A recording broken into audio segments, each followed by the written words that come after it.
Hello, my name is Madonna Medina, and I'm here in favor of SB1. I'm testifying today, first of all, about my experience of having had an abortion in March of 1980. That was almost 33 years, over 33 years ago. I became pregnant with the man that I was engaged to, and I wanted to have the baby, so I stopped taking the pill. From that moment of conception, I knew I was pregnant, and I had gone to Planned Parenthood prior to that, for about 5 years on the pill, and I just wanted to stop taking it. And I knew the possibility of me getting pregnant was, a reality, and sure enough, I got pregnant after just a few months. I was happy to be pregnant. I was excited, and the man that I was engaged to was excited about it too.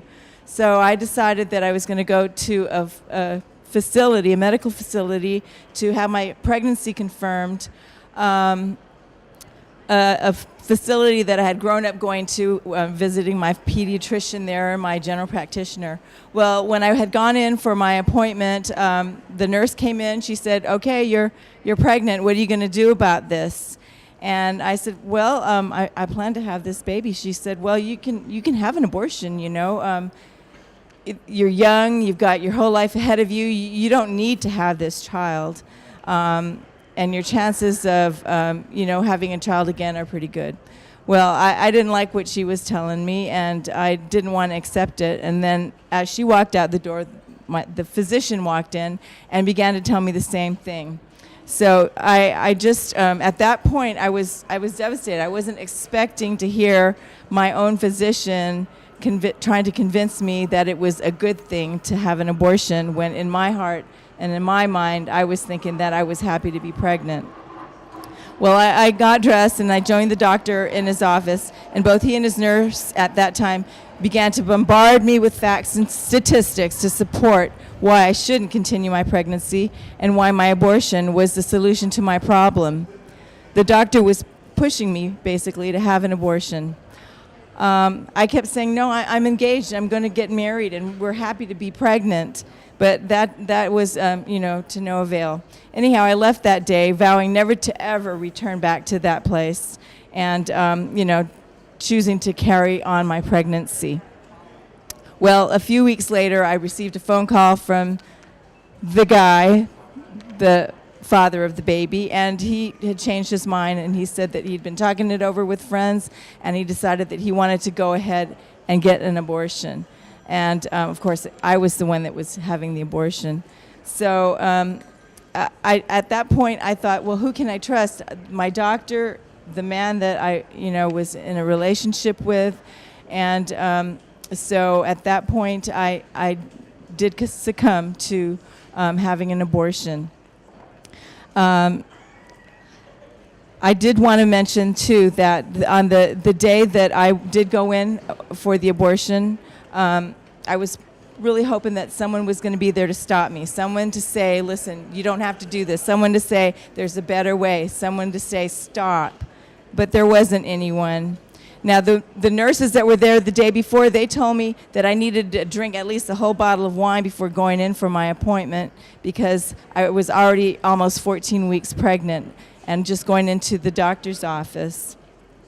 I was helpless and vulnerable and confused.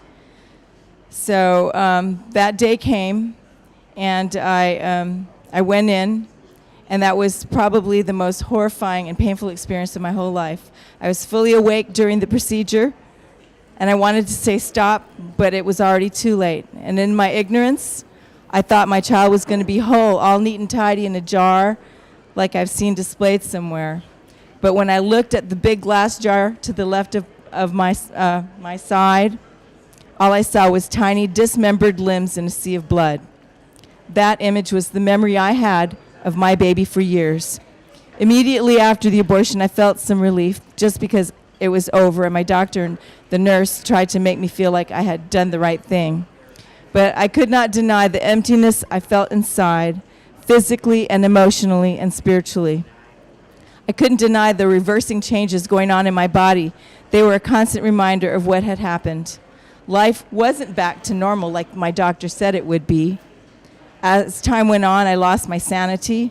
Many times I could hear a baby crying and children singing, and it was difficult to even be around children.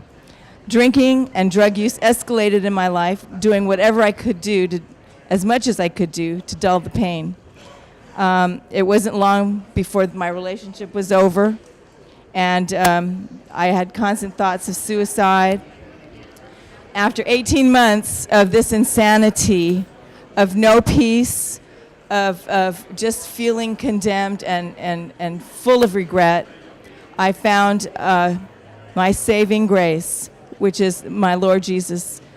He showed me that there was I could forgive. He showed me the road to forgiving myself and showed me that he had already forgiven me and that there was mercy for me. And that has changed my life. And I just wanted to say that for those who may have gone through an abortion against their will and found that they regret what they have done, that there is healing and mercy and grace for you too. Thank you.